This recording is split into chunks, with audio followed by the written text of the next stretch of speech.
up. Hi guys, what's going on, guys? Welcome to Gumps podcast episode whatever. And today we are going to be doing something very different. Well, not very different, but today we are going to be just kind of shooting the shit, talking about whatever. Obviously, this is a Gumps podcast on Thursday. For those who don't know or not following me on Twitter, first off, you should be following me on Twitter. What the fuck's wrong with you? Gumps_videos. I give all the updates on my channel. So today I'm doing the podcast. So on Saturday, we're going to be doing a charity live stream event for the Muscular Dystrophy Association. I just got in contact with them. Great people. So we're going to be doing a charity live stream event on Saturday. The first hour is going to be on my channel. Then the following hours, it's going to be a 4-hour event. The following hours is going to be on my friend Nico's channel, New World Nerds. So make sure you have our notifications on. This is very personal to me and him. We lost a friend to muscular dystrophy. So yeah, just if you guys have like $1, I'm telling you, $1 is enough to support this. Just every dollar counts. And the lady I was talking to was very kind. She was actually hella excited. She's like, yeah, you got your own support team, and you just give us contact within these hours, and we'll help you. Just help them out because they're clearly struggling on the financial end. You'll be helping a lot of people, and because this is a very terrible disease. So just $1 is going to be making the difference for me and them. So let's do it for Kyle. And yeah, so that's all I had to say about that. But anyway, sorry about my rambling. I want to welcome Chris to the podcast. Chris, how are you doing today? Hey, what's going on, Gump? Thanks for having me. No problem, dude. No problem. I'm doing swell. I'm happy to be a part of that event. Next Sunday. I'll be in the later half of it. I'll be joining you guys for some GTA. Yes, the closer.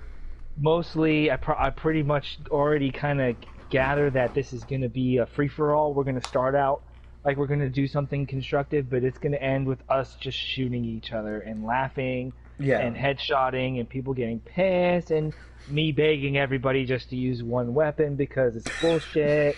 Oh, Chris. And it should be a great time, and it's for a great awareness. It's to pay tribute and support for a fallen friend, and I'm always down for something like that. So I hope you guys do join in them and me and us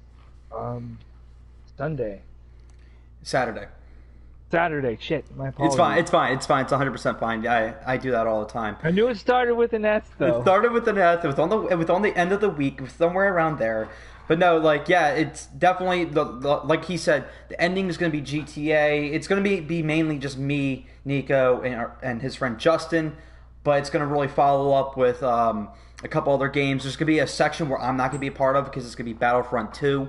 I'll be there to commentate, but there's going to be that. There's going to be Fortnite because me and Kyle played Fortnite together on stream. He actually edited my supposed final Fortnite stream, so it's going to be paid tribute to that as well. And then like he said, we're going to wrap up on GTA, where we're going to just get everybody that we could that knew him and that knows us, just kind of play GTA and kind of shoot some shit and have a good laugh about it. So, yeah, speaking of GTA, I want to talk about GTA. And for those of you guys who have a concept or a discussion piece, don't be afraid to just shoot it in the comments, because right now this is a very chillaxed episode. We're not doing anything crazy, so shoot the shit down in the comments. But, yeah, I feel bad for Chris sometimes when we're playing GTA because... No, you don't. There's a part of me that does, because I always end up, like, killing him. There's always, like, a minor reason. I always find a reason to end up killing him. And it's usually when we're wrapping up, like, the game, to head out for the night, I start fucking blasting him, and it makes me look like a psycho because it's the only time I feel powerful, muscles and everything like that. And like we 1v1, it was like the score was like something like 37-12, and the only reason why you got those 12 kills because you restricted me to one gun, and then you restricted yourself to one gun, so it was not like this unfair fight. It wasn't. I was with the same. Yeah. Slow reloading. It was the revolver. I think we were using, like, the Magnum. The Magnum, yeah. Where it goes, BAM! Click! Right. Bang! So if you missed, you knew you were gonna get fucked. It was great. But Oh you my had god. but you had from far away, you had the same advantage. Like if you got a lucky headshot with how powerful the gun was, Yeah. like you could still stay and remain in cover. But it's not a fair fight. It's just not. Like I'm not programmed to fight in GTA very well. Like I didn't grow up with games like this. Like No, yeah, definitely understand that. playing against like I'll throw it back, dude. I used to play Counter Strike. Oh, No, interesting. absolutely right. I was old school Counter Strike on a landline, dial-up internet, back in like 1998, 99, 2000 and shit. With my friends, and we would take turns with lives, right? And I was always in and out, like extremely fast. Just wasn't. I couldn't react fast enough. I'm always pointing at the ground. Got those Just goddamn not my. glasses, dude. I can't, dude. I can kick the NPC's ass, but I Oh, can't. that's unfortunate. Right. That's sad. Oh man. But when it comes to like, it's same with the racing. Like my good friend, he's just so better at racing than me. It's not even funny. I hate racing games. I said this story before, but just so many broken controllers. If you guys think I get mad just normal gaming, put me into a racing situation. I try to restrict myself because then I'm afraid I'm going to break one of these PS4 controllers. I have never broken a PS4 controller. I have never slammed one. I never threw one. I'm going to keep it like that. Racing games, I just see red. I just lose control. I don't know. It's just... I'm not like here's what I am. I'm like really good until I crash or peel out for the first time, and then I feel like I'm just so defeated and pissed off. I just can't get back into the race. And my friend's like, "Well, you're just a shitty driver." I'm like, "I'm not," and I'm like, "I'm not that bad of a driver. It's everybody else running into me and shit. Like, I'm not hitting you. What the fuck is wrong with you? It's not my drive. I don't peel out on my own."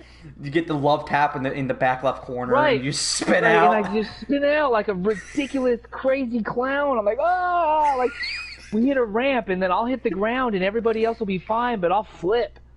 It's when you got like when it's one of those racing maps on GTA, you're like driving above the ground and shit like that. It's one of those weird design maps. You just barely missed the drift properly, and then you just swing off the edge. So you gotta wait like 10 seconds till you hit the ground. And it's like, what the fuck? Yeah, you're just like, you gotta hit that triangle button. It's like, nah, you're screwed. You're screwed. It's not even that fun for me. It's agitating. I play for the banter with my friends. Yeah. Sometimes when there's like a lot of us and we're in the same race, we're like, okay, no hitting. We'll just defend each other, and we'll make sure we all end up in like first, fourth, fifth. You know what I mean? Yeah. And we'll team up against people. Then it's fun. But you know, it's not fun getting your ass kicked constantly. But I'll be fair. I'll be fair. Like I've gotten better over the years, but I'm still not great. I think I've only won like six real races. If you bet on me, it's like 41-2 odds or some shit. Yeah, that's not good.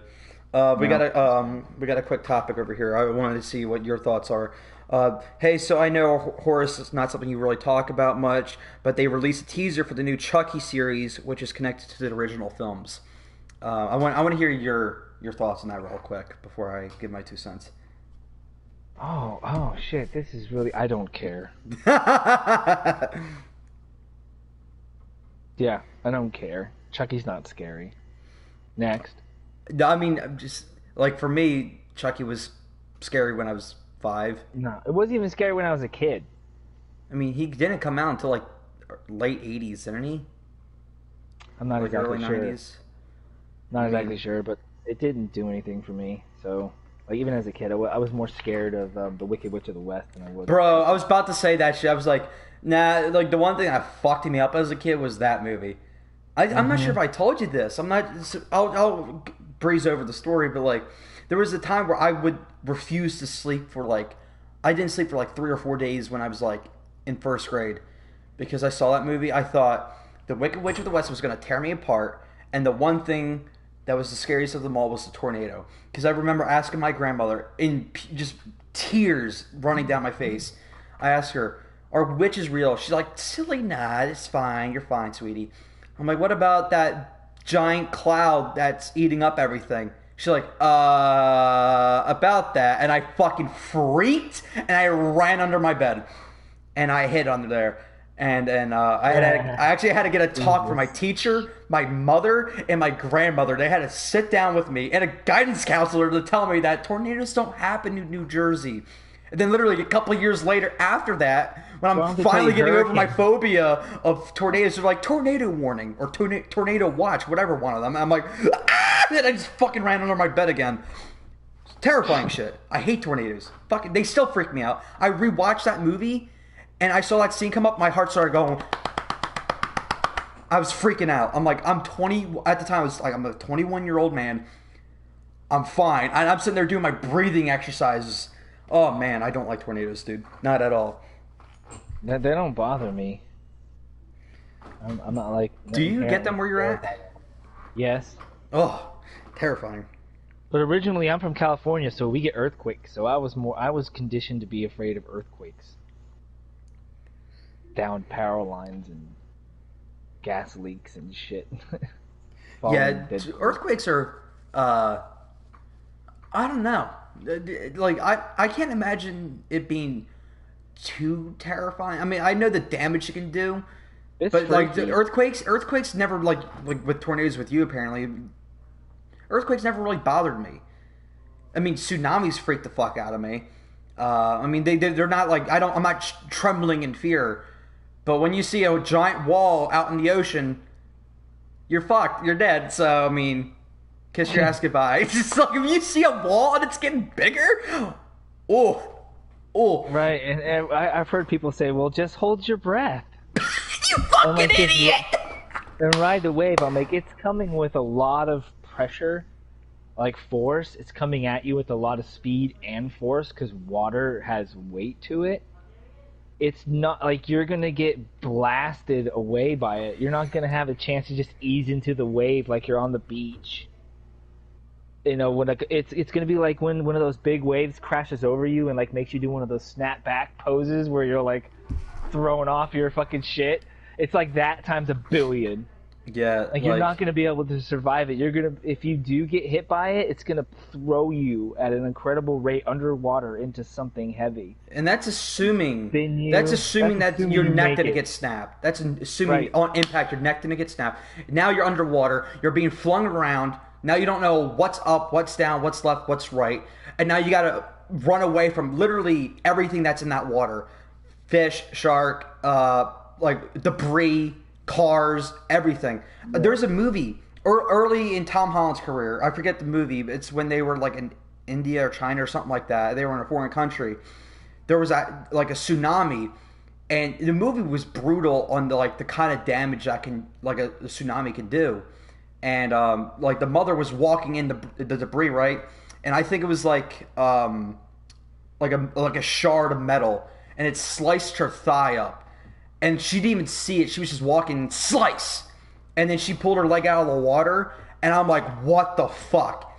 You don't know what's in that water because it's literally everything you see around you that can cut you. It's terrifying. Oh man, you can't see through the water. It's fucking horrible. Yeah, like it's gonna be dirty. You can't. It's not the crystal blue waters that you're used to. I mean, I'm from New Jersey, so when I look at the water, it's already brown. So it's gonna be pretty much normal for me anyway. But like for some people out there who have the luxury of seeing blue water and they could see through when they look down, that ain't gonna be a factor anymore because you got dirt, gunk, oil, trash. Right. Yeah, you're not seeing through that shit.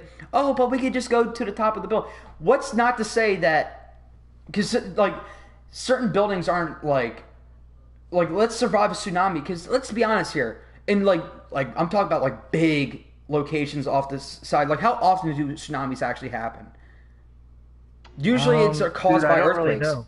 Yeah, they're usually caused by earthquakes. Seismic activities, volcanoes can cause them. Earthquakes, underground sea fissures, ruptures, things of that sort. Yeah, and the movie I was talking about is called The Impossible. So, yeah, thanks, Candy, for that. Yeah, the impossible man. That made me. That's what made me start shaking a little bit about like tsunamis. Like you just see like in the distance, it's gonna look like a thin little layer of just like what the hell is that? And then it's getting closer, and then it's closer. Then you hear the sirens. When you hear the sirens, that's when panic mode is just like okay, you hear the sirens, you're already fucked. Right, you know what scares me the most about that shit? The siren alert. The rain. Yeah. That's like, holy shit, you're gonna die. Yeah, and that's just psychology. That sound is eerie. Yeah, it's eerie. Because we're used to hearing it in eerie situations. Like we heard in the Godzilla 2014 movie when you like shit's hitting the fan, you hear and it's just a whole new level of terror because it's something that's real. Designed to get your attention. Yeah, and it's ominous and odd. Oh god, it's fucking terrifying. Like me and my friend before this whole Corona shit started, we used to take just hour drives in the middle of buttfuck nowhere, and we ended up hitting like far South Jersey, like near the Delaware area. So we were at the border. And there's a nuclear power plant, and on the road, it just like tune into 97.3. If you hear the sirens go off 3 times, I'm like, excuse me, like I don't have these signs, and I'm literally like not even 25 miles the other direction. I'm gonna get fucked if that plant blows up or something like that. So that should have been all over the place. There's no explosives in the plant. It's gonna melt down. It's not. You have. In order for a nuclear core, or like, in order to, like a nuclear bomb has a detonator inside the bomb, and that's triggered the explosion. So you can grab an nuclear isotope, and you could throw it. It's not going to blow up. But as soon as you put a charge to it, then you're talking about some bang bang boom boom. So the worst that's going to happen is the nuclear power plant's going to melt down, and that means the core that's housing those nuclear things, they're wearing down. Like if water hits it or something like that, they're not cooling it. The cores, they literally radiate and melt the things around them, and they crack and break their composure units, their housing units, their protective units, and they seep out radiation everywhere. So there's not going to be an explosion. There's going to be like the Fukushima meltdown in Japan after a tsunami. That was a trifecta of get fucked. That sucked. Right. Like the tsunami, the earthquake, the meltdown. Right, the get fucked Olympics. China won those. Oh my god, bro! I'm just like when I remember hearing about that, I'm like, Jesus Christ, catch a break! Like that sounds like a fucking awful like B movie for a disaster movie, but it actually happened. So like, what if we combined all the disasters, right, and make it into one movie? Volcanoes, seismic fucking eruptions, and all this shit. I don't know. It's crazy to think that actually happened. Like, so what was it? It was first the earthquake, right, which caused the meltdown, and that earthquake eventually had that tsunami. Like, I forget the order of something like. I think there was an earthquake. There was an earthquake, then a tsunami, then the meltdown, right? And then the meltdown. I believe that's how it went. And I don't even really know what's happening with it because it was polluting the Pacific Ocean. Yeah. There's a lot of shady shit going on with that. But like I'm saying, like natural disasters are scary because they're fucking real, and they could happen, and those are the kind of things. I'm like, not all natural disaster movies scare me because let's just face it, a lot of that shit is just extremely far fetched. Yeah, but if you want things to be naturally scared of, you should be more scared about like a fucking incoming comet, or like a solar flare. Like for real, if a solar flare big enough just decides to fling itself at us, we have 7 minutes, maybe less, before it just fries the whole goddamn planet out. Like, you know what I mean? There's really things that we should be, want to be scared of. Be scared of the fact that we, hold up a piece of paper to your and then look around your room. That's how much of the sky we can observe. Everything else is stuff we can't see coming at us from all different points of the galaxy. Like, you should be scared of shit like that because honestly, like, that's some real shit, and it's not like a matter of time. I mean, it's not like a if, it's a when. situation with some of that shit. Yeah. Like, so like that stuff always catches my, like when it's in film or something like that, it always catches my eye because it's like, yeah, it's kind of like based off something tangible, sort of, in some regards. Like, but I've been through Earthquake, so like I've been through a couple of them. So I mean, they're not fun. They can cause supreme amount of like Superb. tons of damage. Yeah. Right? Yeah, just tons of damage. Supreme amount of damage. I don't even know if that's a fucking phrase. I don't think so. A shit ton. It is now. Trademark. So yeah, it freaks me out. Freaks me out. Okay, now I'm going to ask you. Now, I mean, it's connected, but it's also not connected to natural disasters. The recent Godzilla series of movies. What are your thoughts on them? Like the one the 2014, remake one, like, and then King of the Monsters, Kong, Skull Island. Oh. Yeah. I think Kong Skull Island was all right. Yeah, it was. That was. I all really right. the remake of like the darker tone, like Bryan Cranston one. I kind of liked, as from like a creative standpoint, like oh, that's a cool kind of, like I could appreciate it, but coming at it from like that, I thought that was kind of interesting and neat. Was it without its own flaws? Yeah, absolutely. I'm just not big into those monster movies, so you're really not going to get like a huge reaction out of me. I'm just gonna like enjoy what I'm seeing. For me, like I love a more grounded in reality kind of thing when it comes to these monsters. So they started talking about like all the when they got the Millie Bobby Brown character in that one. Oh, that movie was awful. Stranger Things. I didn't like that movie. Like I got I got a little too like, oh fuck. If Godzilla was like a one-off monster, that's one thing. But now all of a sudden there's these titans all over the planet, and they've been doing this shit, and like we're just now discovering it. We've been a civilization for 12,000 years, and we're just now going, oh wait, there's fucking monsters. What the fucking hell? We didn't discover these things already? Mean, I think in the movie they discussed that was I forget what the name of the organization was, but there's an organization that did discover them, but they kept it on the down low. Why? Because they were presumed dead? I don't know, but that's not a good enough excuse for me. But I know. I'm just saying, but like they did discover them. Like, oh, that's bullshit. But okay, cool, whatever. So it's just not. It's not something I'm gonna be like whip-de-doo about. Like, yeah. Yeah, I'm not really into that shit. I mean, how about you? What do you think? I love a good monster movie that just throws down. It's just a popcorn movie. And like you, I did like, on a creative standpoint, I did like what they were trying to achieve with 2014's Godzilla, but they just kind of like teased a little too much with the fights. And then in King of the Monsters, they do it again, but not as much. But this time, so you got a full CG slate, okay? Let me ask you, Chris, on a filmmaking standpoint, does it make sense when you have everything 100% CG, right, to have it in the pitch of black in the middle of the goddamn ocean, almost literal one light on these characters, on these CG monsters, quick edits, like quick cuts, and shaky cam? Does it fucking make sense to do that?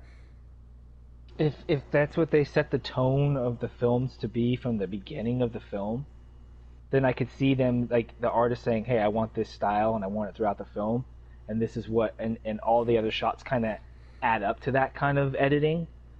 Then it's not jarring, then it's not, you don't raise alarm to it, because you're not the only one who has like bitched about this specific thing. I'm not saying bitching is a bad thing, but like there's something to it. If everyone's going, yeah, it's jarring, and it takes me out of it, and it's not enough, we don't get to see the monsters and stuff like that.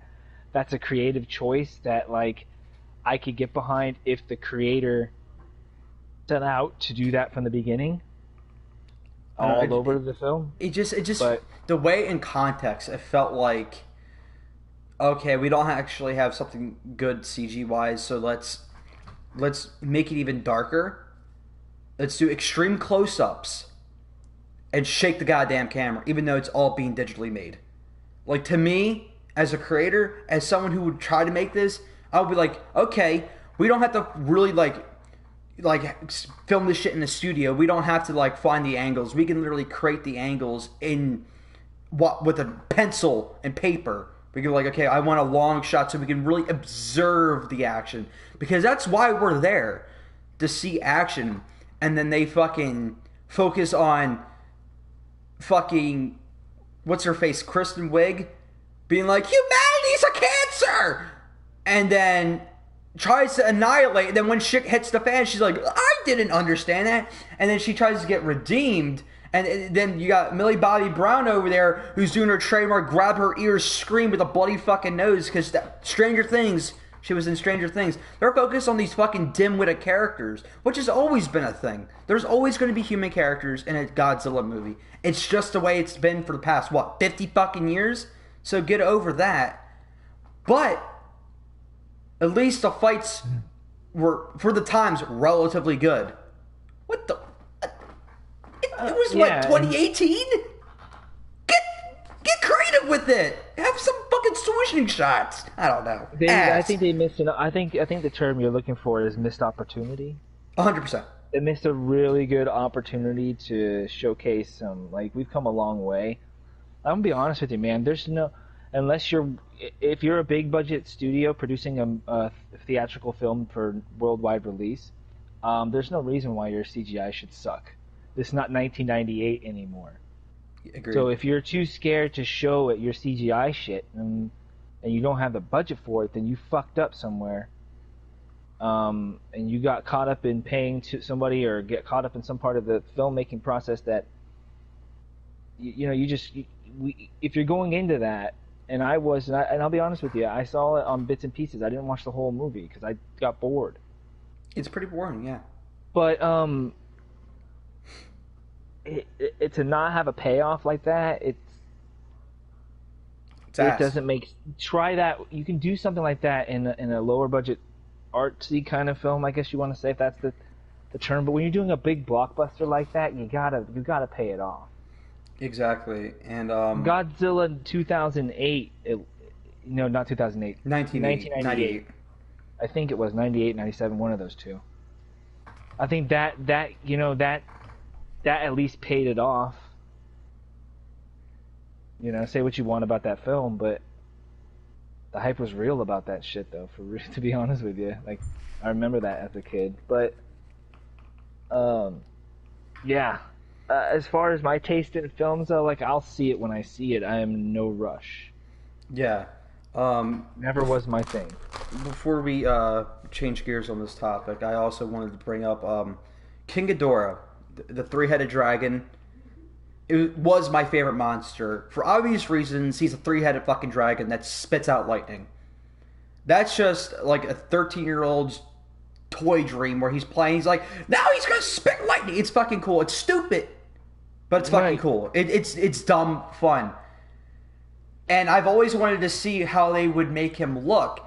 And in the trailers, I'm like, dude, that's fucking sick. You got the silhouette and the rain. They're standing in the ocean. And you got on the right is Godzilla, who was already built up as this massive creature. Thank God for was his something Edwards, Gareth Edwards or something like that.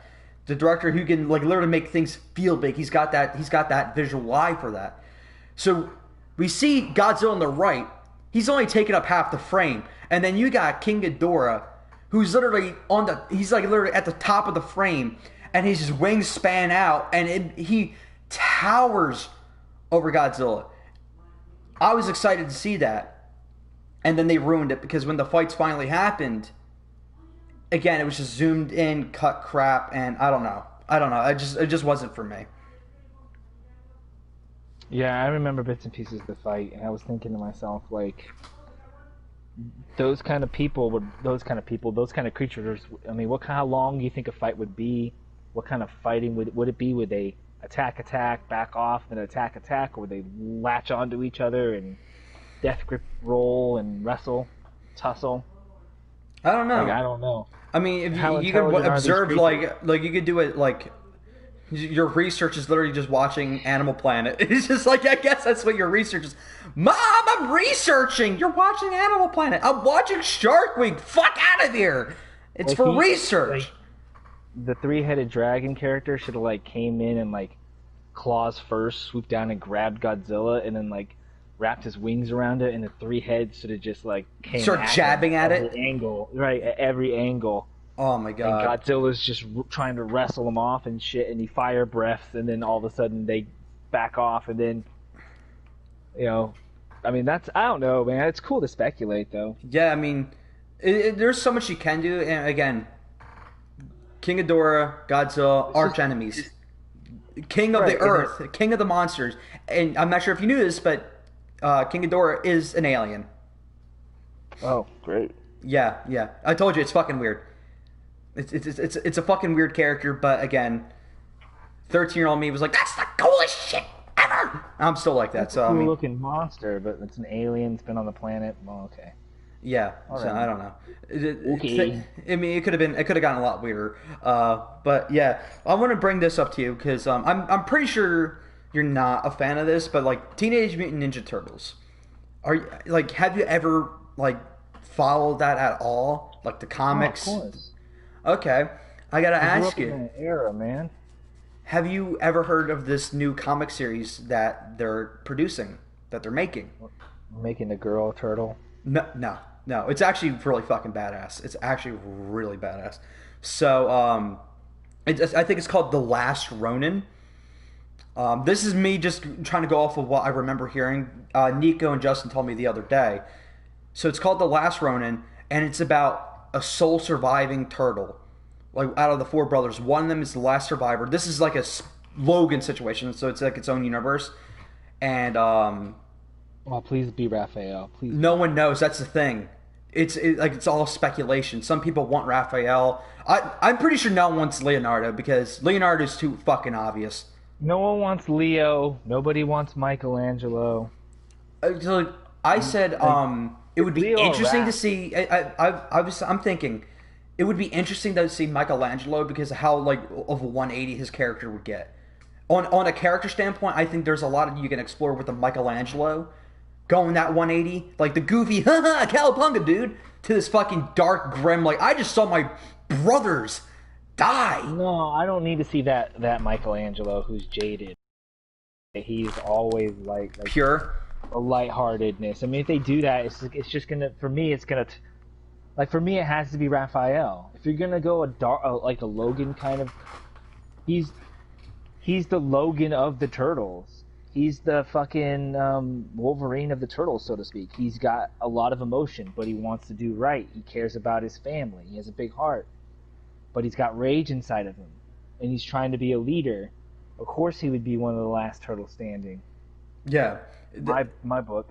Yeah, definitely. I could see the appeal to that as well. Like, because, like, when you look at some of the other stuff, like, he was always, like, again, like, very aggressive.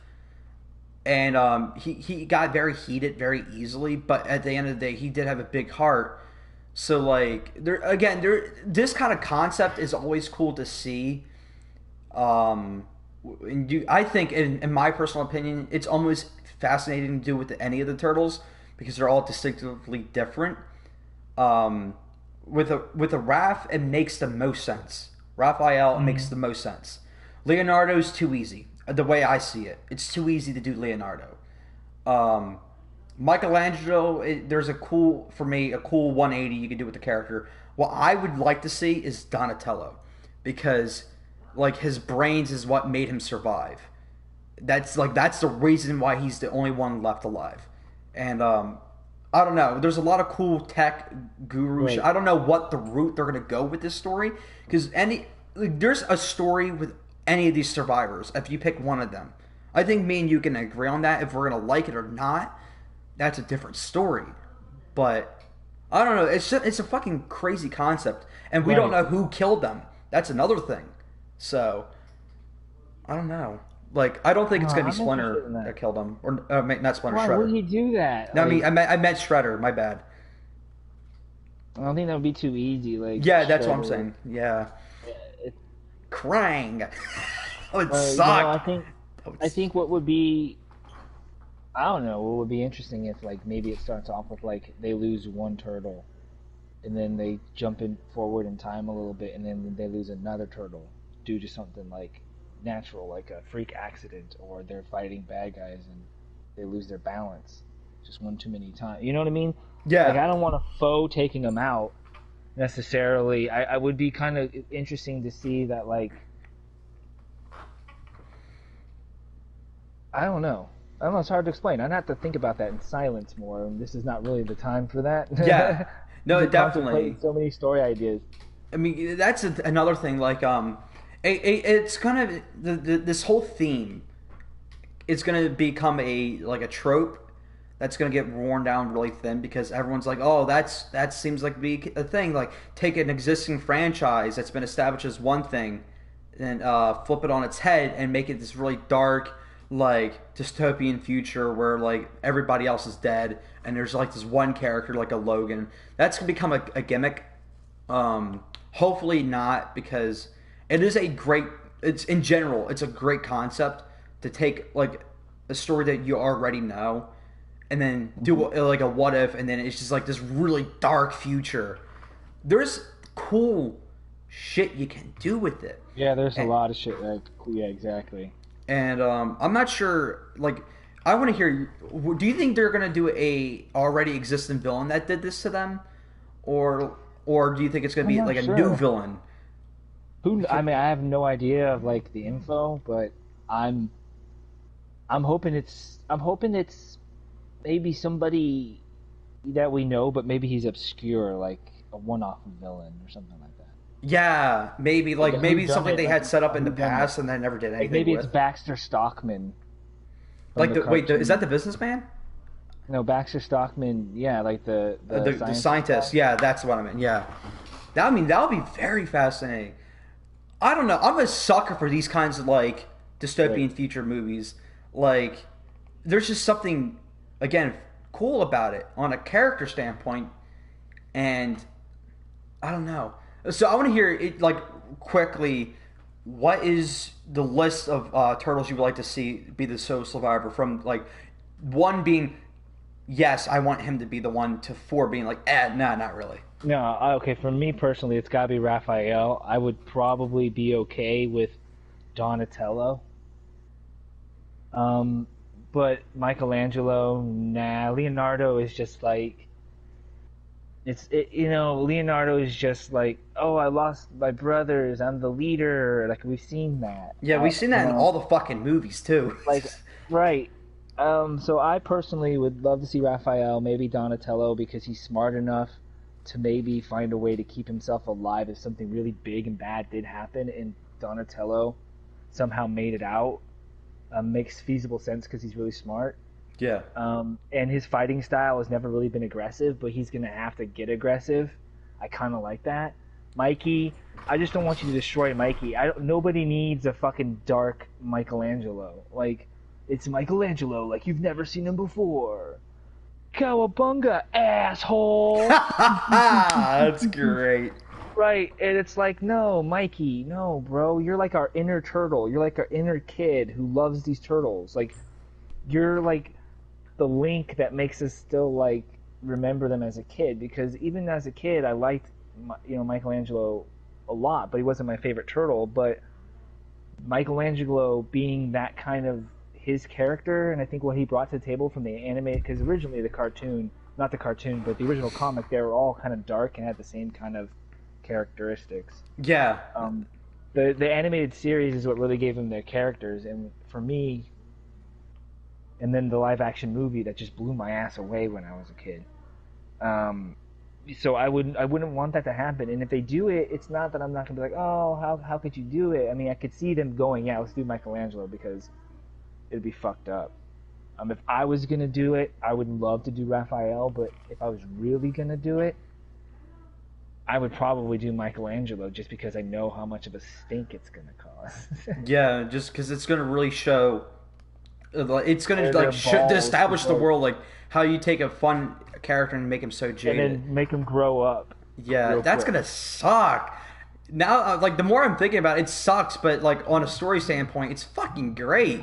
Sucks as a fan, but again, story great.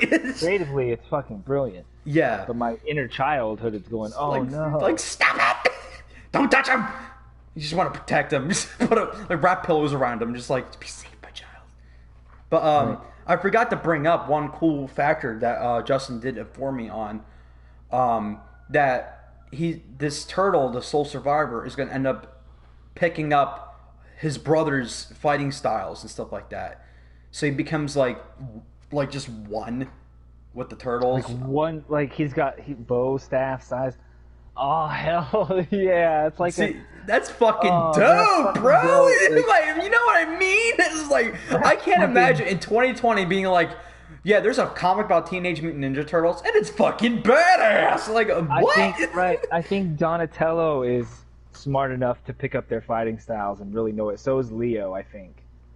Yeah. I think Leonardo would know their fight. Would like, I know like he would learn them along the ways, but like, which one of the turtles would think about doing something like that? You know, I which one definitely would think like, Donatello. I want. The more we talk, I'm just thinking it's more likely going to be Donatello. But the thing is, like, do the writers know that? And so, like, I'm trying to get in the writers' heads. Are they thinking, okay, which one do they not expect? And they're Like, trying to get in our if they're heads. going straight vigilante, like this guy's suiting up and he's coming for blood, it's got to be Raphael, man. Yeah, if it's just like you said, straight blood, Raphael easily. If it's like, I mean, if it's just a normal like revenge story, I mean, that could be any of them. Especially when they see their brothers die, and there's no coming back from that. I think every single one of them is gonna lose their fucking shit in a sense. Like, but again, we don't know what the actual. We just know the concept, but we don't know what the story is. Once we get a sense of the plot, it will be much easier to determine who's going to be the survivor. Like, Right, if they're smart and they're keeping a secret till release day, that's fucking smart. That's fucking good shit right there. oh my god, I 'Cause can even, literally like- just nerd out about this for like hours. I really could. But no, good job of of like getting our attention over there, comic book people.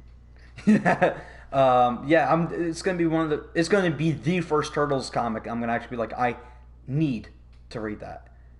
I kind of like just talking about. I kind of want to watch a lot of the animated stuff now. The '90s cartoon, I think it was, and then the early 2000s cartoon that I grew up on. I definitely need to start catching up and just like prepare for this epic It's gonna be fucking awful. This thing sucks. Oh my god, that's gonna If crush it's like me an as a old writer. man Logan kind of story frame, I'm excited for that. Yeah, If that's how they're taking it. Well, we'll see. You know. yeah, we'll see. I'm trying to see if there's any other topics we got going on over there. We got nothing right now. I just see another Chucky comment. We're not going to really talk about that. No, but Chucky sucks. yeah. It was fucking weird because I remember they recently made that other movie, and they had the voice actor. They didn't even contact him. The one who's been doing Chucky for all those years. They're like, nah, and then they ended up going with Mark Hamill. I'm like, that's weird. And on top of that, it seems like to be the recurring theme because then you got Matthew Lillard as Shaggy with the new Scoob movie. They didn't even contact him for that either. Well over a decade, 2 decades, I believe. It just seems a little jarring. I want to hear your thoughts on that. That's a good topic. One, like, I know it's always the job of the voice actor to like be hired when it comes to the story, but do you think it's a little different when there's an established franchise that's just continuously going on, right? If it be on reboots and they keep the same voice actor for a certain character, do you think that after like 30, 40, 50 years of that actor being in that role, do you think there's almost like an obligation to at least reach out to them? I got to hear your thoughts on this. Like if they have a decision and they're like, "Hey, we want to, we want to do another Batman animated movie. We use Kevin Conroy. Like they don't always use him to play Batman. By the way, Yeah. he was a Batman for a long time. Look, do I feel like they have an obligation? No. They don't have an obligation. Those actors are being paid for a service. You don't have an obligation to anybody other than the source material, the story you're trying to tell. You have an obligation to get the right person for whatever director feels like it's the best person for the job. That's your obligation as a filmmaker. So no, I mean, as far as I'm concerned, if they wanted to go a different direction, that's within the rights of the studio. And if we can't handle it, it's been going on forever. You know, everyone was pissed off that Christopher Reeves was Superman because of George Reeves. That was their Superman. Like, everybody, it happens. Everybody gets replaced. It's been going on since the dawn of shit. Yeah. It's not that big of a deal. People are getting butthurt about stupid shit like that, who don't understand the business side of it and don't understand these actors aren't going around crying a river. Like, oh my god, I played this character forever and they went a different direction. God damn them. They owe me a chance to not want to do the job. They owe me because I was this person for this long. Well, fuck off. That's not where we're going with this fucking, that's not where the direction wants. That's not where the director wants to go. And 90% of these actors know that. It's not it's business. It's not personal. Most of the time, it's not personal. So, like, them replacing the voice actors, Yeah,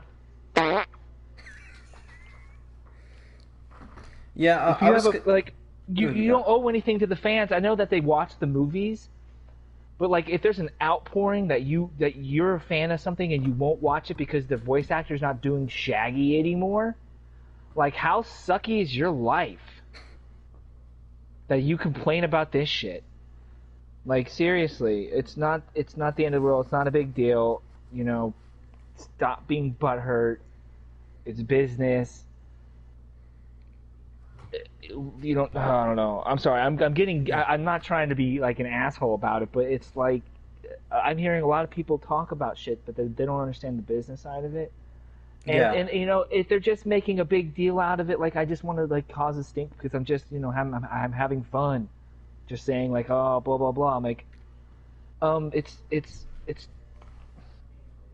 just not how things are, and it just bothers me. And there's like, I was talking to my friend AJ, and he was saying like, yeah, like, sometimes like people who it wasn't AJ. I'm sorry, it was Marcellus Durden, and he was saying like some people can't say certain things without sounding like a dick, and some of it's not like personal, but like there's just certain things like, and one of these things, and this is one of those topics where like I can't say it without sounding like an asshole, like a complete asshole. So like it's hard for me to like try to be nice about it.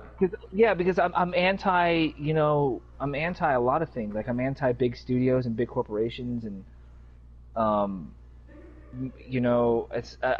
the independent side of filmmaking. But I've been on the business side of it. I understand it, and at the end of the day, people are worried about this shit when nobody in the industry is worried about it. But there's like a sense of entitlement or some shit going on right now where people are feel sorry on behalf of other people who don't feel sorry for themselves to begin with and don't really give a shit, but now you're hurt for them when they're not hurt. Like, get over it. It's the business. And like, this is America. Last time I checked, you're free to do whatever you want. So like, if you want to start your own cartoon, hire your actors and only keep your actors to do your cartoon, there's the door. Go right ahead. Why do you have to like bend the will of the universe around you instead of bending the will of the universe around what you want to achieve? It's like, I make my own movies. You want to know why, Gump? Because nobody's giving me money to make them. I have to do it myself. So should I go on Twitter and start bitching? It's not fair. I want to make movies too, movie studios. Give me money for my movies. It's not fair that only they get to make movies. This is bullshit. This is not equal. Are you kidding me? Sorry, Gump. I'm You're just good. like, sorry, buddy. I know you don't like to get like that on your program, but it's bleeding into entertainment. So I apologize, but it's bleeding into entertainment and that thought process, buddy. I apologize. No, you're fine. The whole podcast is to get different personalities on, get different perspectives. It's not me here to like be a fucking Nazi and tell you got to act a certain way. Just as long as like two very important topics don't get brought up to the conversation, because every time you do, things No, get yeah, messy. we understand. We're not going to go there. Yeah, But yeah, I'm exactly. just talking about like Just the business replacing. side of the thing. I Yeah. understand where you're coming from. I mean, I 150,000% agree with you. There's a sense of entitlement with fans now, especially now that we're in a world where fans get what they want, especially when they scream and re hard enough. But Right. like I do, as a fan though, I do understand the confusion of Matt. Like he had the actor Lillard has been doing this role for like 20 some years. It is jarring and odd to not hire him again, but I'm not canceling the movie over that. I'm canceling the movie because it does not look like Scooby-Doo. I grew up with those cartoons. My grandmother raised me on those cartoons. And it's a harmless, innocent show that does teach you some problem solving skills. Are they the top tiered problem solving skills? No, but they teach you how to deduce and detect and problem solve. It's a very harmless, innocent show that has one message every fucking week. And what do they take this movie? They got Jinkies! I forgot my Netflix password.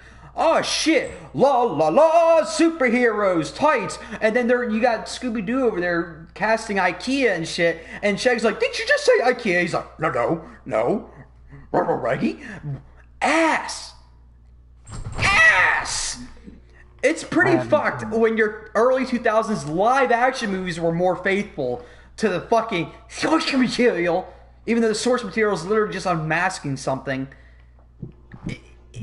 It's fucking hard. Just set up a goddamn mystery. It's not that hard. Like my favorite movie of Scooby-Doo is always going to be the Zombie Island one. It's not a legit movie. It was a straight to TV movie, but it freaked me out as a kid. And it was like an actual supernatural and shit like that. So when they get real with it, I find that shit fascinating, and I like that. So, like every. No, you're right, dude. Like here, I'll solve every Scooby-Doo mystery right away. Here you go, right here, right now. When you get to the place where you're saying it is haunted, and you're talking to the owner, arrest him. Case solved. It's always him, or her, or it, or she, or they, or them. Like, you walk in and say, "Oh, gang, we have just entered the fucking haunted mansion. I'm the owner of the haunted mansion. We've been haunted. Get him, gang! Yay, we got him! I would have got away with it. Dude, if it wasn't for that managing dog. If you guys were stupid and smoked pot in the back of your van since the 60s, I would have got away with it. But no. So, like, I would have been... no, you I'd been the worst. I would have been the worst part of the gang. I'd have been like, "It's him, everybody," and they're like, "What? What do you mean, Chris?" I'm like, "It's fucking him, bro." And they're like, "Gosh!" I'm like, it's fucking him. Just, can we go? Like, I got like, can we get back to the van? I got places to go. There's two things I need to bring up. Webpad, I'm going to get to your thing in a second, but.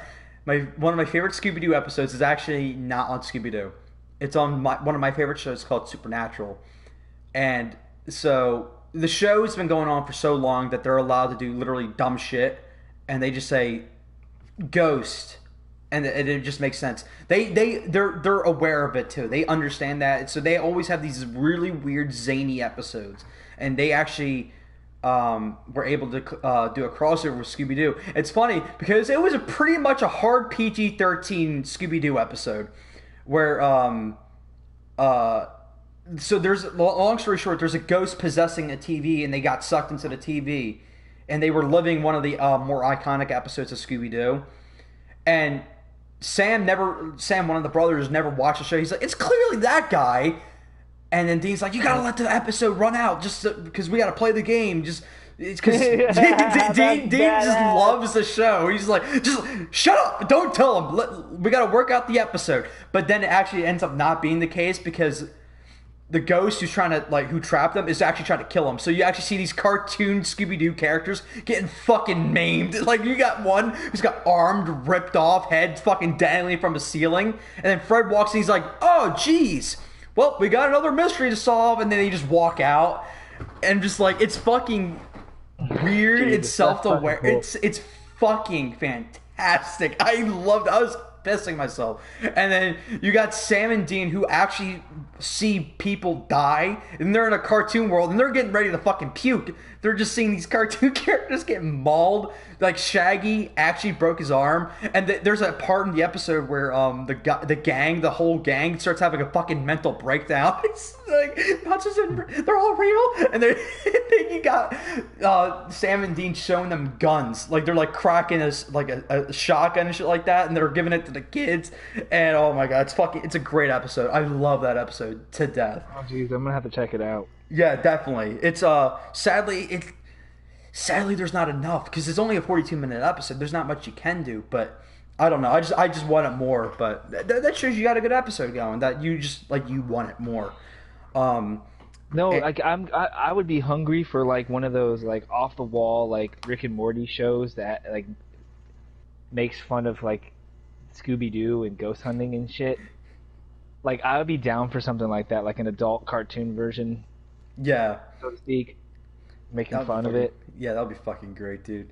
Like there's plenty of times where like every season it has at least one zany episode. It's just like tradition. Some seasons have multiple. One of the episodes involved an archangel named Gabriel.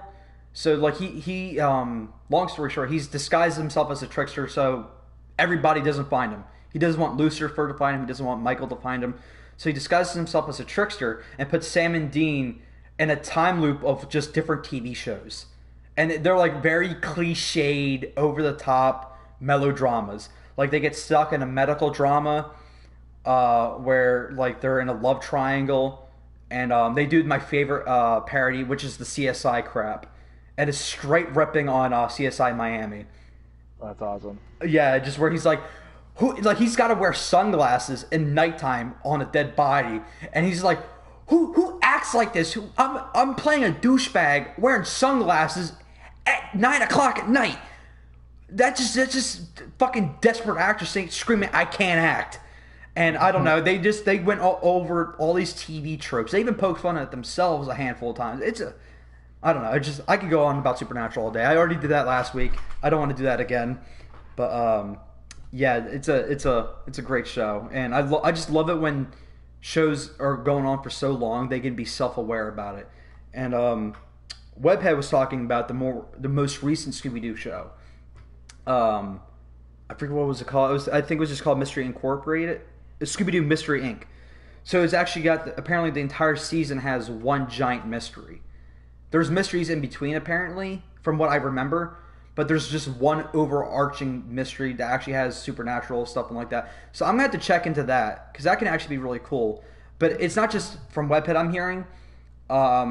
Apparently everyone's favorite cartoon when they actually watch it was Scooby-Doo Mystery Inc. Because it was a different spin to it with an actual like prolonged mystery that's not just black and white. So I don't know. I'm going to have to check that out. Scooby-Doo, Scooby-Doo's been around for a long time, so there's a reason for it. Sorry, what's up? I like the old school stuff, man. My daughter and I watch it all the time. Oh, dude, that shit's fucking great. Stuff. What's your favorite Scooby-Doo episode? I gotta ask you this. Oh, man. I've seen so many, I don't even know, like, which one's my favorite. Like, I think it's funny, like, sometimes they, like, have... Like, it's so odd sometimes, the people they have on the show. Like, there's one episode where, like, they had to go to Japan or some shit because, like, the American baseball team was out there playing the Japanese baseball team, and all of a sudden this like abominable snowman creature. Oh my god, I know which one you're talking about. Yeah, came out, and like the baseball manager's like, "Hey, you kids, yeah, you should leave. You should leave too, right?" And like you should like, it's just the way they talk, and like the baseball manager was like, I need 25 tickets out of here. And they're like, geez, man, what are you doing? Like, yeah, there's a freaking thing going on around here. You should get out of here too. They're like, oh man, gang, we got to figure this out. It's so formulaic, but it's so good. Yeah, it's formulaic. It's cheesy. It's like I love it. It's like everywhere they go, they're sandwich making shit. Like they can, like Shaggy and Scooby are always finding something to eat. Like everywhere they go, because you know they're high as hell. Oh, we all know it. Because they're in the back of the mystery van. They sit in the back. That's, for a reason. They're not blazing. And whenever they get to wherever they're going, they're always paranoid. They always think that it's a fucking monster chasing them and shit. You want to hear a fun fact? And everywhere they go, like, they're making sandwiches. Big, long, tall-ass sandwiches. Here's a fun fact for you. The original live-action movie, the first one, that was actually going to be a soft PG-13 movie. They actually had it in a world where it was like, I won't say realistic, let's be honest, but it's more grounded. It's a more grounded Scooby-Doo movie. It was gonna have actually have supernatural and stuff like that. But in the beginning of the movie, when we meet like Shaggy and Scooby, they're in the like van, like cooking. That actual scene was actually supposed to be them getting baked. Like they were actually gonna be potheads. And oh, no way. Yeah, and then the studio's like, yeah, no, and they're like, oh fuck. Like it was James Gunn. James Gunn was the one that was like writing them and shit. It was gonna be like a softer PG-13 with more mature themes of like the characters, like if like these kids who did solve mysteries actually grew up, and like the whole Scrappy shit was not a thing, if I remember correctly in the interview. Scrappy was not a thing because no one likes Scrappy. I have never met one person that liked Scrappy. As a kid, he didn't bother me. I mean, I never liked him, but I remember my grandmother despising the character with the goddamn burning passion. She's like, get him out of here!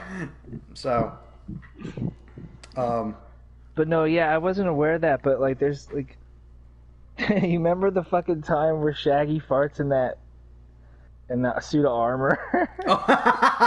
It's so dumb but so good. Oh, fuck. This might be an easier question for you. What's your favorite animated Scooby-Doo movie? Oh man, I don't know. I don't think I've ever seen one. Never? Like I'm talking about like I'm not talking about like the hour and 30 minutes. I'm talking about like the hour ones. Just they're like here you go. I can't remember. To be honest with you, I can't remember. That's like, fine. I know I've seen a lot of it, but I can't put one specific in one in my head at all. Yeah, unfortunately. Yeah, Zombie Island. As a grown up, I'm gonna say that's my favorite, just because surprisingly it's really dark for a Scooby-Doo cartoon. Like I would not show your kid that until she's at least 6, 7. She's gonna have nightmares when she's 6 or 7, but still, it's a good darker twist on the roles. So I like that one. But as growing up, my favorite was always Cyberspace, I think it was called, where they were like in a virtual world where like the villain was like a plasma fucking villain. I don't remember much about it because I don't have it on DVD. I only saw it on TV like 3 or 4 times. But I always remember like watching it. I'm like, that shit's cool. And like all their like bigger hits were like in the game trying to kill them. And I'm like, oh, this is very interesting. Very interesting. Yeah, so I gotta rewatch it. I gotta find that. It's been so effing long since I saw that one. But yeah, it always came down to those two, because one was a more darker, edgier thing, and one was involving video games. So I don't know. I thought that was really cool. Let's see. There's oh no, what were you gonna say? I said no. I was just agreeing with you. It doesn't. Yeah. There's a director in talks for Wolfman reboot with Ryan Gosling starring the role because of the success of The Invisible Man, which I still haven't seen. I haven't seen, but let me reiterate. I have seen the good reviews of Invisible Man. That it's a genuine, low-budget horror movie or thriller, because people don't know the difference. Damn. Yeah, not saying him, just like people in general. No, people don't. Yeah, but I've seen the reviews of this, and I'm like, God damn, I gotta check this out.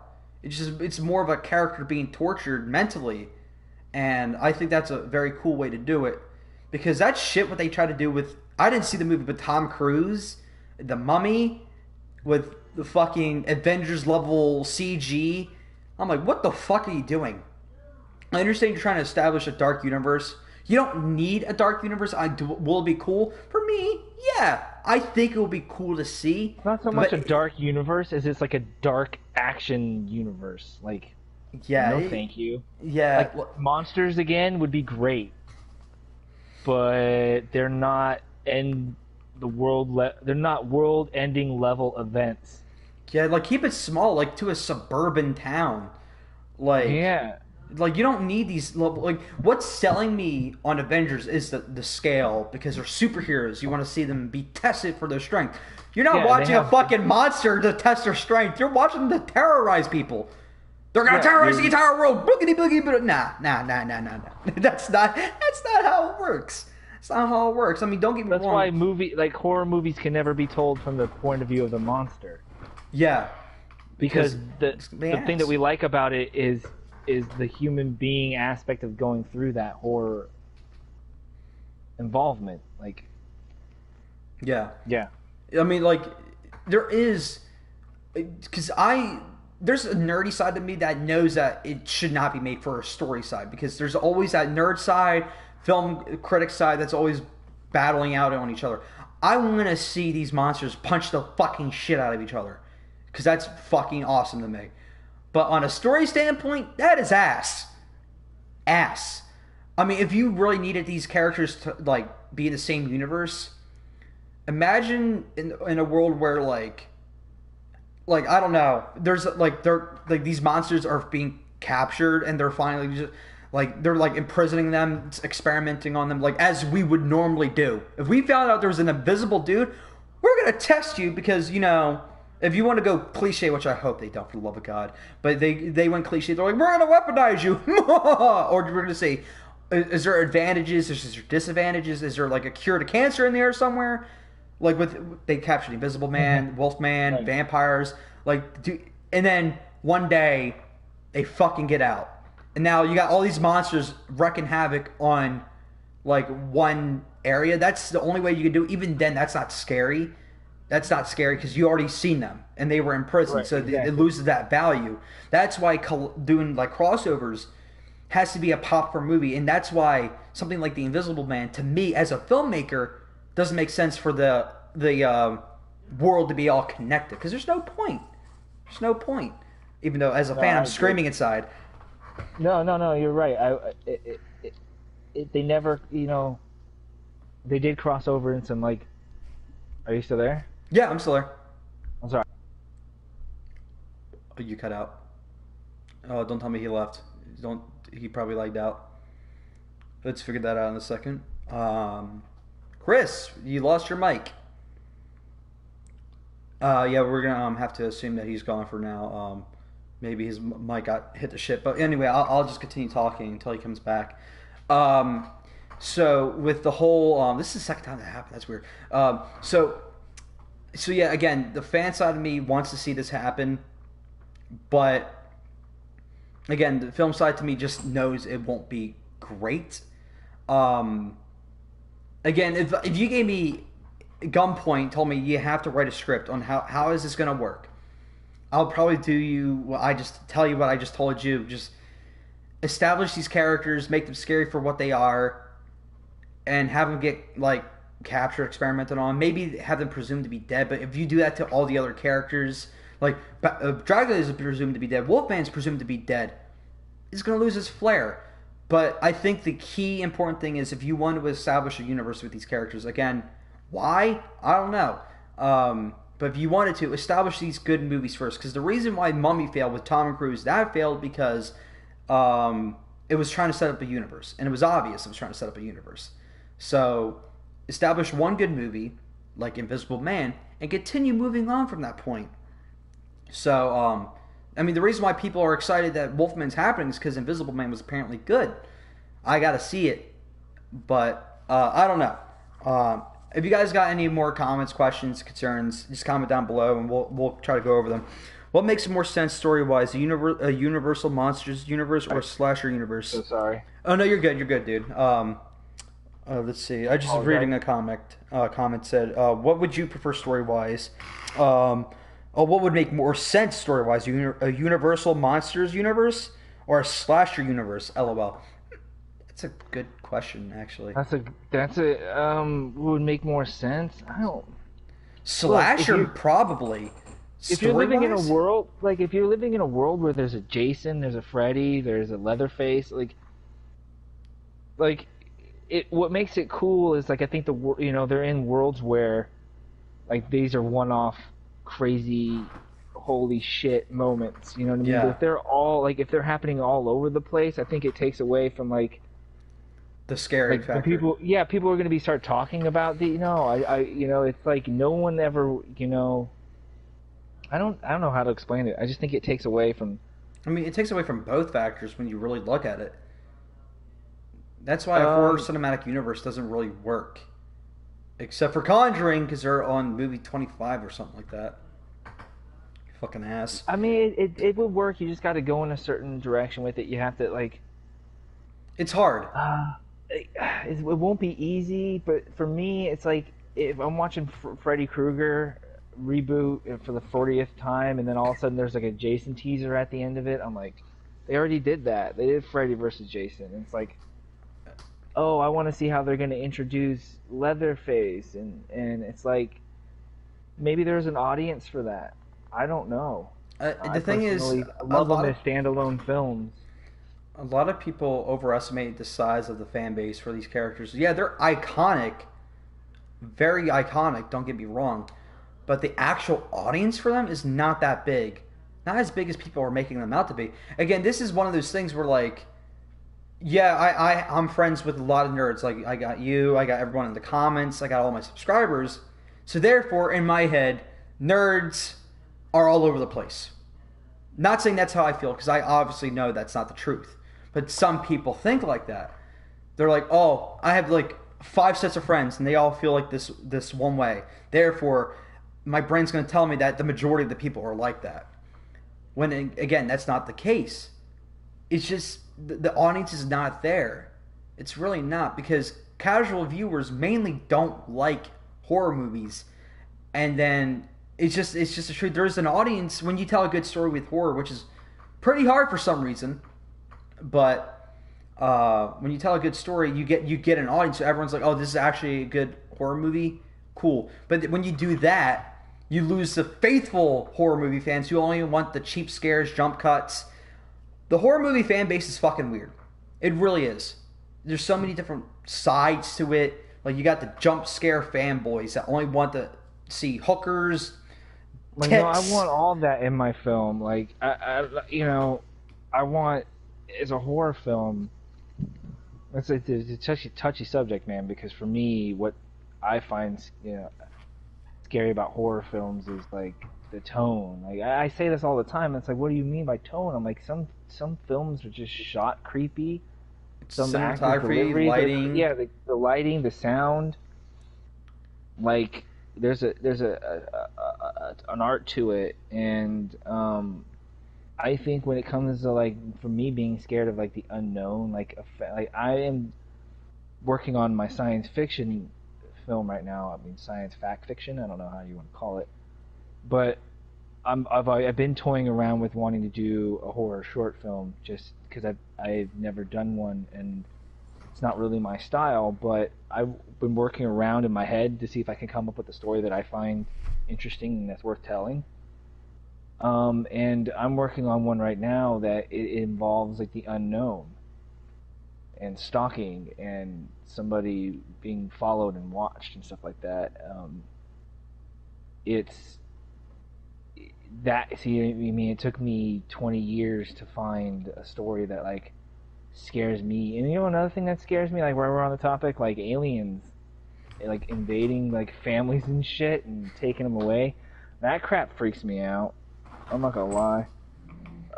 So did the Jimmy Neutron Boy Genius animated movie scare you? No. You got these fucking bullhead creatures taking the parents' heads to see little, like, edgy 20-year-old Chris going like, grrr, or 19-year-old Chris, however the fuck old you were. You're probably 50 now, so it doesn't matter. But you're going, grrr! Just, like, terrified and shaking your boots because Jimmy's parents were taken by aliens. No, I didn't even know that there was a movie like that. But yeah, for me, like, a family that's, being, don't want to say tortured, but being like stalked and antagonized by Yeah. an alien presence piques my interest more than, oh no, they're being haunted by ghosts. There's, it's all about like levels of taste, and for me, as far as horror goes, it's very few and far between that piques my interest in a horror film, and it just, um, I want a horror film. If I want to be scared, I don't want any kind of comedy. I don't want any. I want the tone to be fucking, you fasten your seatbelt. This is gonna fuck with your head. This is gonna creep you out. This is gonna make you question things. I don't want like Chucky. It's like everyone likes Chucky, but Chucky's got humor in it. I'm not down for that. If you're gonna be scary, then Chucky's not a horror film. It's a dark comedy if you want to be technical, because you think of Shaun of the Dead, that's a horror comedy, right? But I would say it's a comedy before it's a horror film. Any day. So if you want when I want horror, I don't want any kind of comedy in it. It takes me out of the being scared in the situation. If you're going to be all smart-assy every time you encounter the bad guy. No, I definitely agree, because it's hard to like legit set up that unsettling feeling. It's really hard to do that. And I don't want there to be happy endings in my horror films either, because that's, what scares me is going in thinking, okay, something bad can happen to these characters and it's not going to be okay. I love it. Like with Hereditary, or is it Hereditary? The fuck was that? It's a film that came out a few years ago. Yeah. There's Midsummer. Like there's not good endings to these things. They're fucked up and twisted, and that's what I like. Like I recently saw. I can't even think of the movie. It wasn't recent. It came out like maybe 5 years ago. But it was about a family that was a boy was being, messed with by aliens, and they're trying to figure this out, and all these weird things are happening, and it doesn't end well at all, and it's like, for me, that's fucking scary. What fucking scares me is you're taking a normal, everyday family, and who's just going about their business, and then you flip it up on them. You flip that shit on them. You make it their worst nightmare.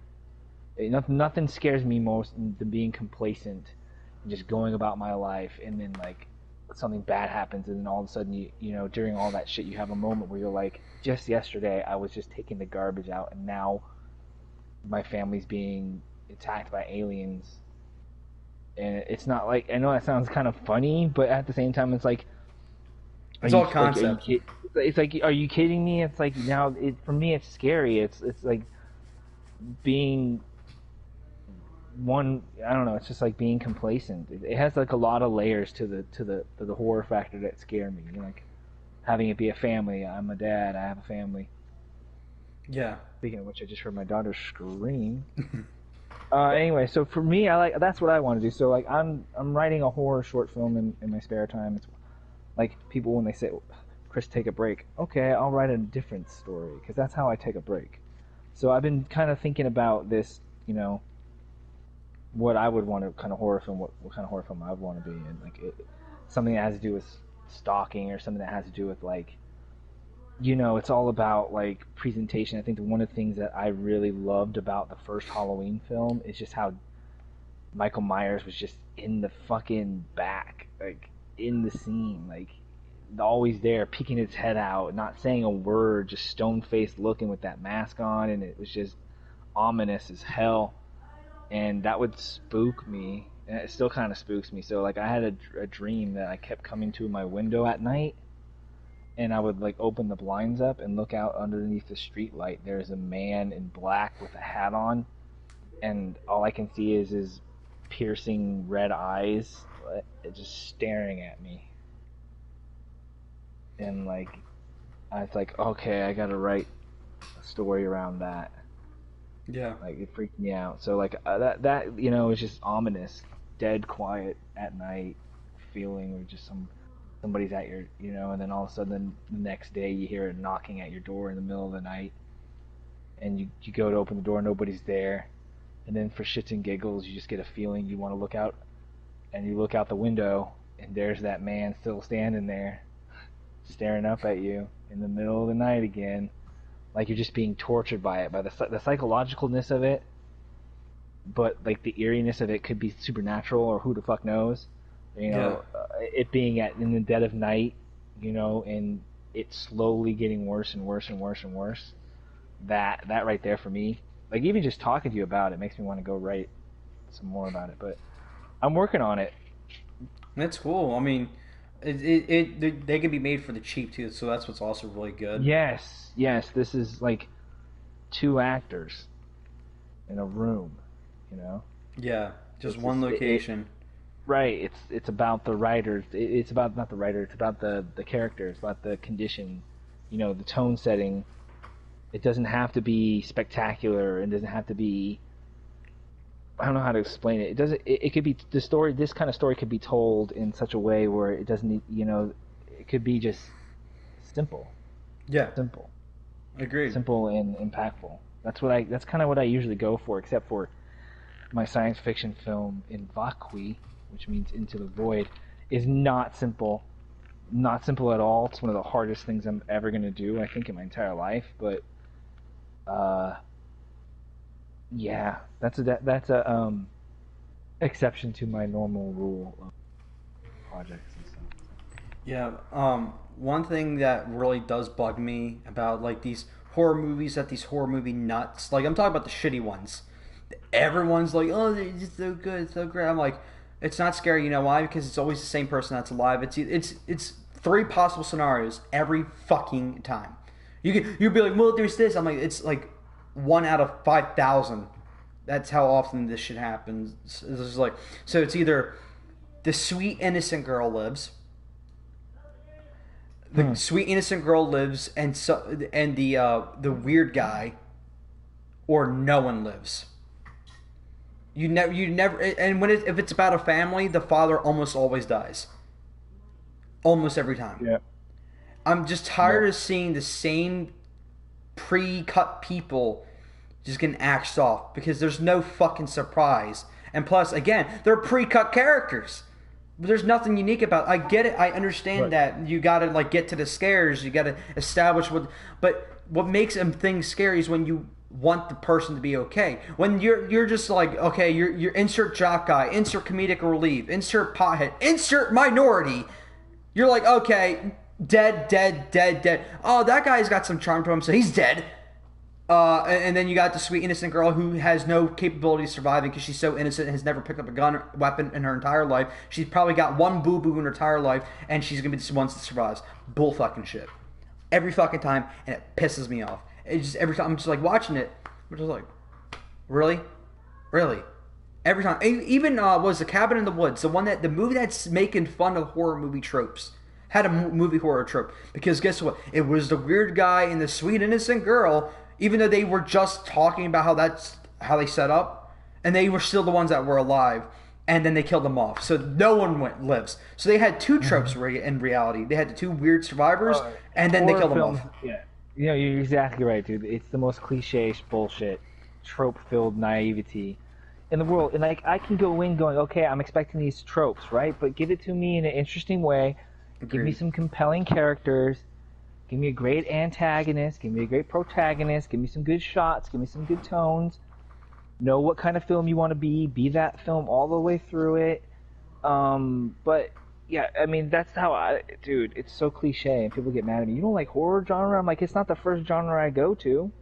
It's not. It's no, probably not. One of the last. I'd rather go watch like a Jean-Claude Van Damme early 90s karate kick-ass stupid movie. Oh. Than go watch Chucky.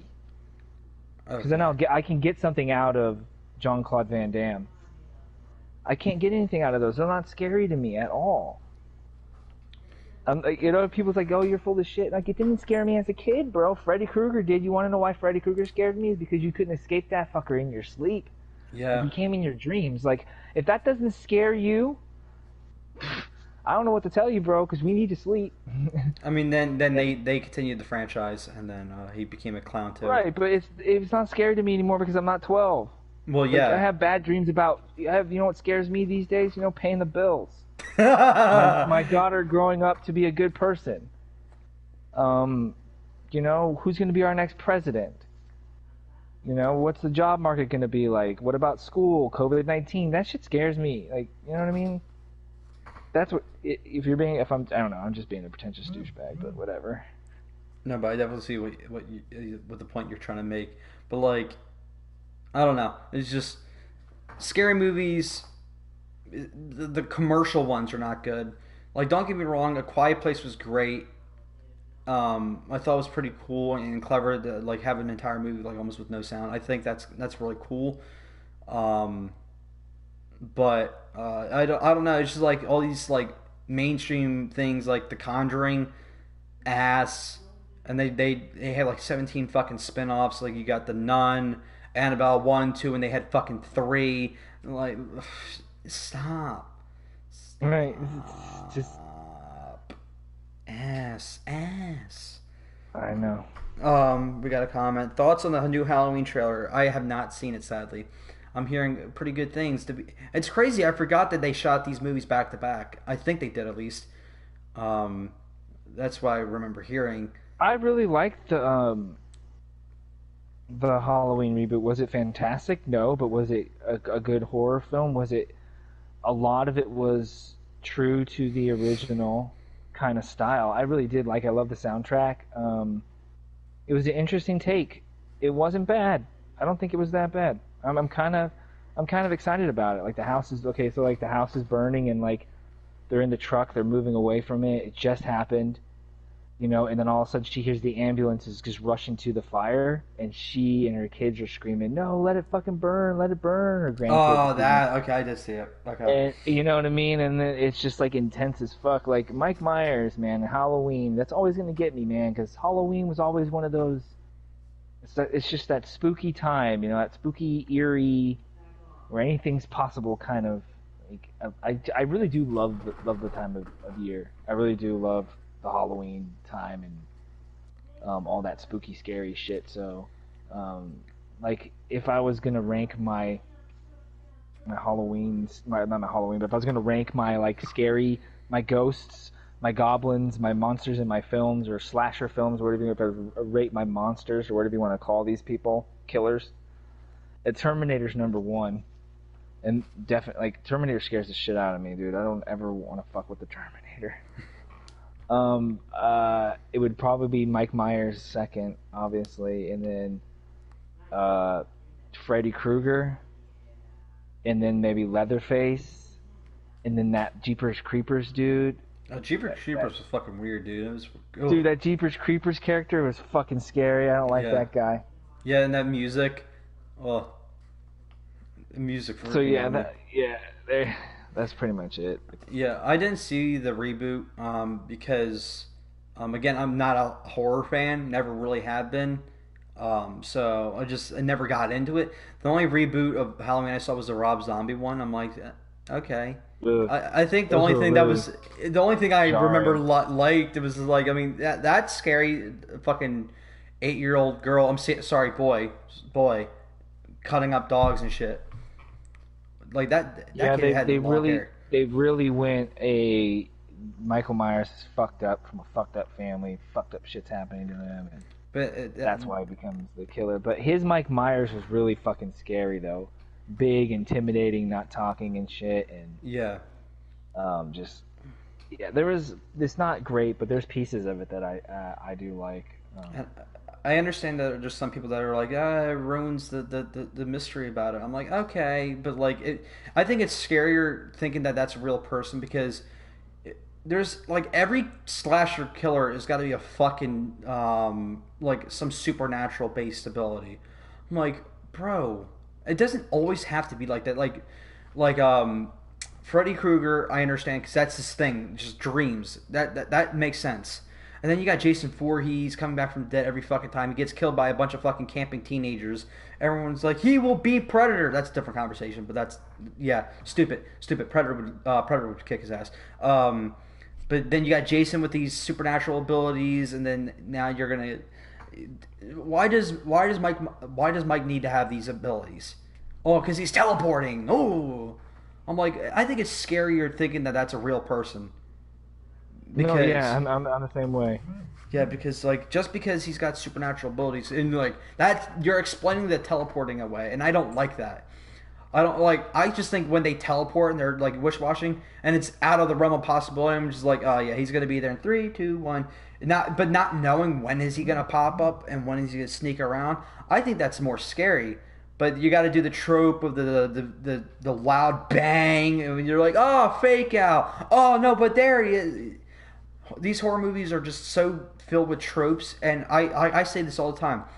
Tropes are not something you're supposed to run away from. There's a reason why they're tropes, because they work, but you got to use them in a clever way. You can't just use them copy paste from fucking Halloween 87 or whatever. You can't copy paste what happened in fucking all these movies. You can take that concept and use something because you are inspired from. Because there's only what I think the saying is there's only 13 original concepts, original stories.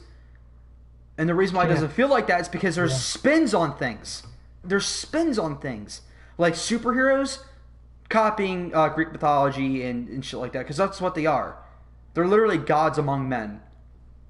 I don't know. It's just yeah. But they don't do anything clever with it. And they're just like, okay, we can make this for cheap. Let's get the generic characters out and we'll make $300 million at the box office and call it a day.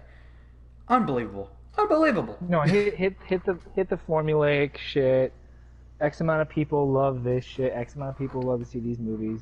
We can make it for this. Here's our profit line. Go make your movie. You know. I mean, Blumhouse nailed it. I mean, because like now they're becoming a major player.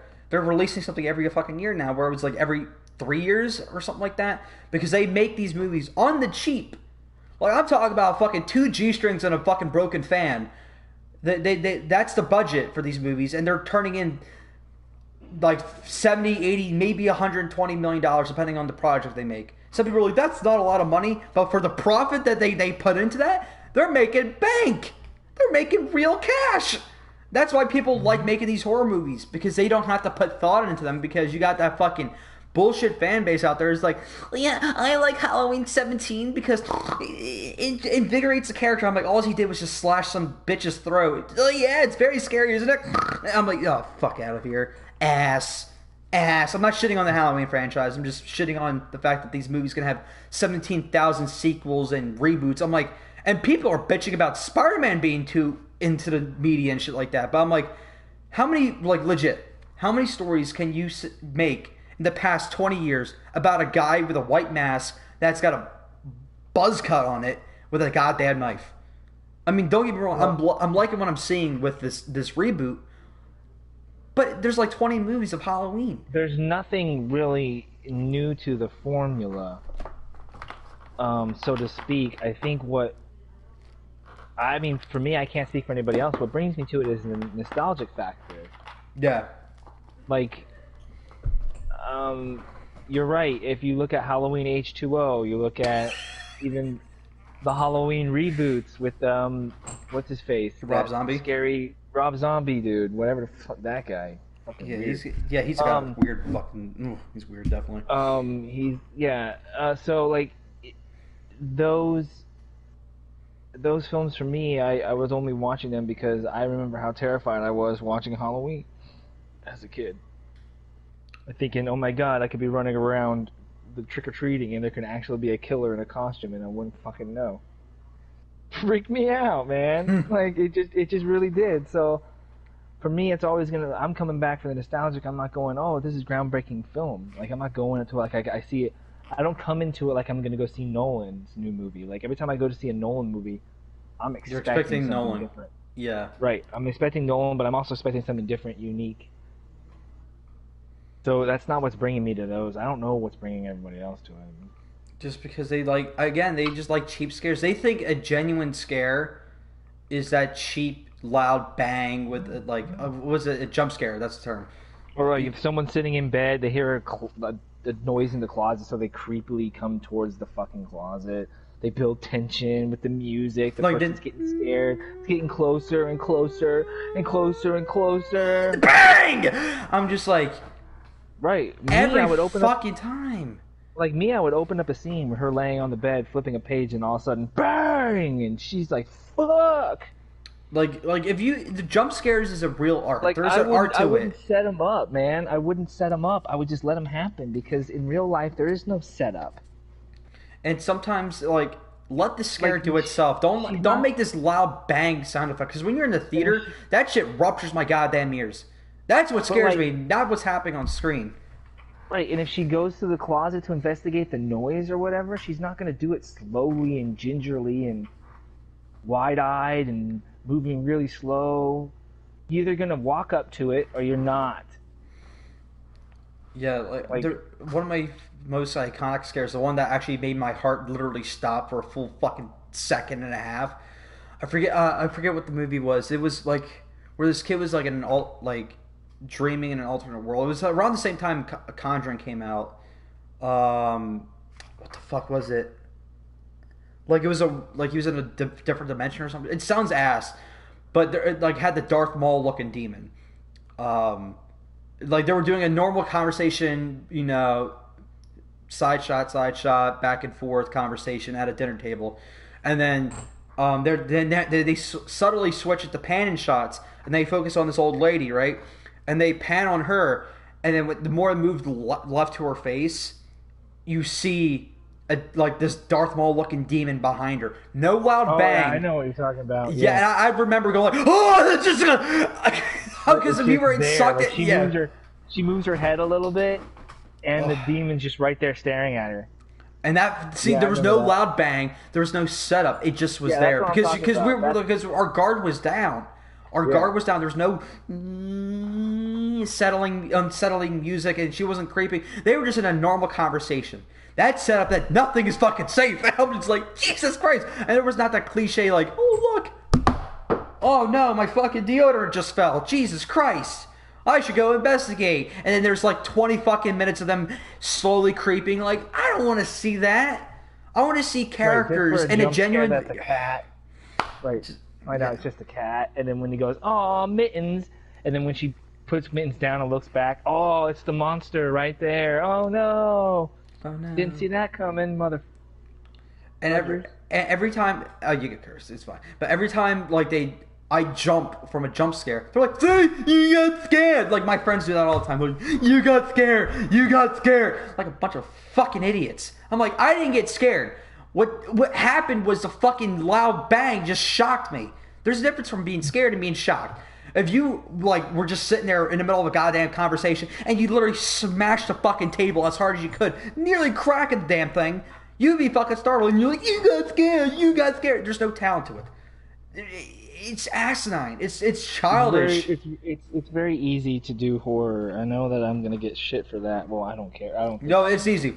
The formulaic horror. If you want to do real horror, like with a thrill to it, that takes talent. Because you gotta build ambiance. You gotta build up a world. You gotta keep things tight with the camera. Like everything has to be just right to make a movie terrifying. But these people want to just go to a jump scare factory. I'm like, you're making this shit popular. You're promoting people just getting a fucking mic, blowing a whistle into it, and it's slowly getting louder, and then punching a fucking table. Talent! Art! $15, totally worth it. But I refuse to watch a goddamn superhero movie because it's ruining cinema. I know people are like that. They love horror because they're like, it's so artsy. And they're like, I refuse to support the Avengers and the Justice League. I'm like, it's League. Well, I don't care because it's not art. The Justice League or the Green Lantern Corps. Oh, you're not supposed to say the fucking S.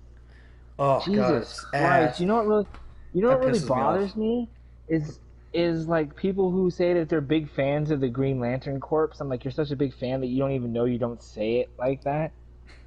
Some people, Green Lantern's their favorite superhero, and they call it the Green Lantern Corps.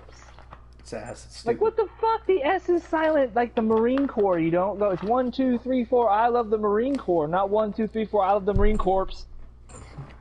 It's stupid. You want to know why? Because my dad is Marine. That's so dumb.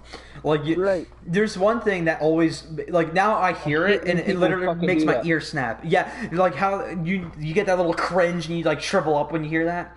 I have that Yep. with a certain villain too, Galactus, right?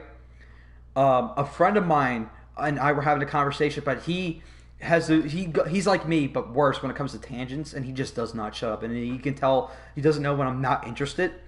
So when he just goes on these tangents. I'm like, he made me not interested in Marvel just for like 25 minutes. I'm like, because that's how much of a tangent he went on, and he kept saying Galacticus. Galacticus. I'm like, it's Galactus. Galactus, you stupid beaver! Every time he said it, I kid you not, I was like, I was getting tased in the neck. I was like, I was like, stop. And then I heard it again in a normal conversation. Someone's like, Galacticus. Right. And I got punched in the throat. I'm like, It's like, dude, let me ask you, is it Ra's al Ghul or Ra's al Ghul? I'm pretty sure it's Ra's al Ghul, the second It's one. Ra's al Ghul. Really? I did not know that. I'm pretty sure it's pronounced Ra's al Ghul. My brother had the fucking audacity to tell me I'm loud, but yeah, literally he's screaming like an epileptic monkey. Lol. It's fucking ass. Whatever. Continue. You talk about Ra's al Ghul. Yeah, no. Yeah, I was just saying like mispronunciations. That just grind your gears. Yeah, It's just, it does. Because it's like, oh, man, I'm trying to think of the word that bothers me. Like when people say like, oh fuck, what is it? All intents and purposes. Like it's like, it's all intents and purpose. with all intents and purpose. It's like it's just stupid shit like that. Like it bothers me, but like. Yeah, there's certain accents that bother me too. Like when it's, how do you say water? I'm gonna hear that. Water. Some people go water. Water. Do you have any water? You want some water? Water. I just got water. They're like, it's not WOTR. I'm like, but it's water. My dad calls it water. Water. He's from Water? Washington. Yeah, he's from Washington State, so everything has like a R to it. Like, he says Washington. I'm going to wash it. That girl is not pretty. She's purty. It's really. I grew up listening to that shit. Like. Yeah, but what were you gonna say? No, it's fun. It's fun.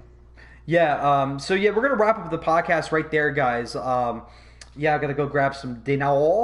Yeah, Chris, it was a fantastic time talking to you. Thank you for being on. Always fun, Gump. No problem, man. Thank you so much, brother. Okay, guys, you can check me out on Saturday for the live event. That I'm pretty sure it's happening 8 p.m. Eastern Standard Time. I'll get back to you. Make sure you follow me on Twitter for that because, again, I don't just post bullshit. I do post bullshit, so if you guys are into that. But, again, I do post important shit for my channel. I keep you guys up to date on there. Support me on Patreon, patreon.com/GumpsVideos. Chris, again, thank you so much, my friend. Thank you. You make this time so much more bearable. And no problem, man. My guys, pleasure. I'll talk to you guys later. Peace out.